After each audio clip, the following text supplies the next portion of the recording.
জি, ভালো আছেন আপনি? হ্যাঁ, আল্লাহ পাকের দয়ায় গুরু মানুষ আছে। আপনারা ভালো আছেন? জি, আলহামদুলিল্লাহ আমি ভালো আছি।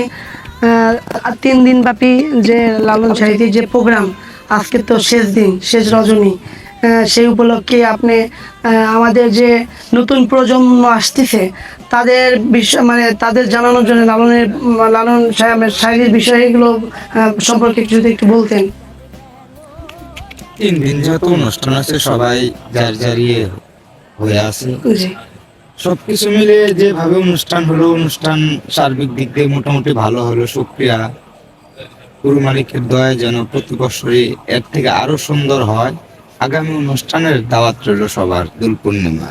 জি, আমি বললাম যে লালন সম্পর্কে নতুন যারা নতুন যারা আসতেছে তাদেরকে যদি একটু বলতেন তাদের লালন সম্পর্কে এটা। তাদেরকে বলার উদ্দেশ্য কি বলবো, সেই লালন যে ভাব সঙ্গীত রেখে গেছে, সেই ভাব সঙ্গীতগুলো যেন তারা শ্রবণ করে না, শুধু তারা যেন ঈদ কমলে প্রতিষ্ঠিত করে, তাহলে আর ব্যাকরণ সারমাংস সব খুঁজে পাবে এই নতুন প্রজন্ম। আচ্ছা, ধন্যবাদ, ভালো থাকবেন, ইনশাল্লাহ বেঁচে থাকলে আবার দেখা হবে। আসসালামু আলাইকুম। ওয়ালাইকুম।